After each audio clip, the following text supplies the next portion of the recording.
Hi there, this is Jared Cantrell from CrossFit Infiltrate, the Outlaw Way through a 10-minute test, very common test in kettlebell sport. So I'm going to take just a minute here to talk about it. Okay, kettlebell is high on the hip, not super low, not a super low squat, a lot of potential energy.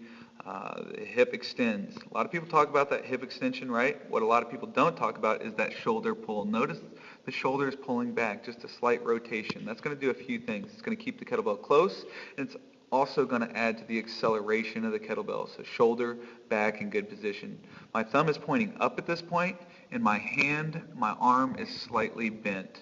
Okay, so that means the kettlebell is in closer to the body, not fully extended, and at the same time my grip at this point is completely relaxed, completely. Okay, relaxing in kettlebell sport when you're not needing the tension is essential, just as essential as being tense when needed. So a lot of times people are overly tense, and sometimes people are not in the flexion they should be.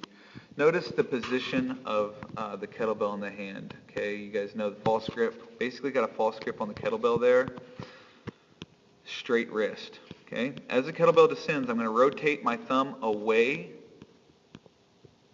from the opposite arm, and it's going to come down. Arm stays bent. Again, if you saw this frame by itself, you would not or should not be able to tell whether I was going up or down on the lift. Okay, kettlebell is the same on the way up as it is down. Thumb points back and at the bottom of the swing. And I'll show you a couple more here. Tame the arc, insert the hand. Shoulder and bicep are close to the ear at the top, meaning a good vertical position. There's also a slight pause. Now, if you're in CrossFit and sport, you just want to know exactly what the the standard of movements are. I was lucky enough to compete at the games on a team this last year, and yeah, you pretty much need to know the movement standards because it changes from day to day. Sometimes it seems.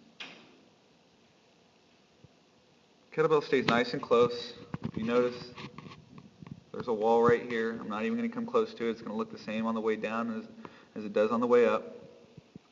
And then I'm going to show you a couple common faults with the kettlebell swing. One being out and around. Notice I broke the wall there and had a collision with my arm.